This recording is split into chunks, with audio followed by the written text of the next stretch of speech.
Kementerian Sosial telah mencoret 342 penerima bantuan sosial atau bansos di Kota Jayapura, Papua yang terindikasi terlibat judi online.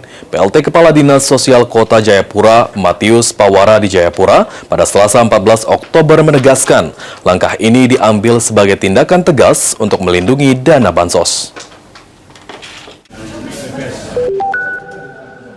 Dinas Sosial Kota Jayapura, Papua mencatat sebanyak 342 orang yang terdaftar sebagai penerima bantuan sosial terlibat praktik judol atau judi online. Menyikapi data tersebut, Dinas Sosial Kota Jayapura melakukan pemblokiran dan mencabut status penerima bantuan bagi ratusan nama tersebut. PLT Kepala Dinas Sosial Kota Jayapura, Matius Pawara, Selasa 14 Oktober menjelaskan bahwa keputusan pencabutan pemberian bantuan tersebut sudah dilakukan melalui verifikasi atau pengecekan oleh pihak Kementerian Sosial. Langkah ini diambil sebagai tindakan tegas untuk melindungi dana bansos agar bantuan tepat sasaran dan digunakan sesuai peruntukan.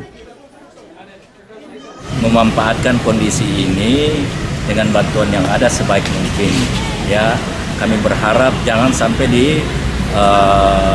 gunakan untuk hal-hal yang memang sangat-sangat tidak berguna, terutama dalam hal judi online, ya, karena judi online itu memang buruk. Karena dari hasil verifikasi pemeriksaan ada lebih 342 yang mengikuti judi online, sehingga yang mengikuti itu di-delete.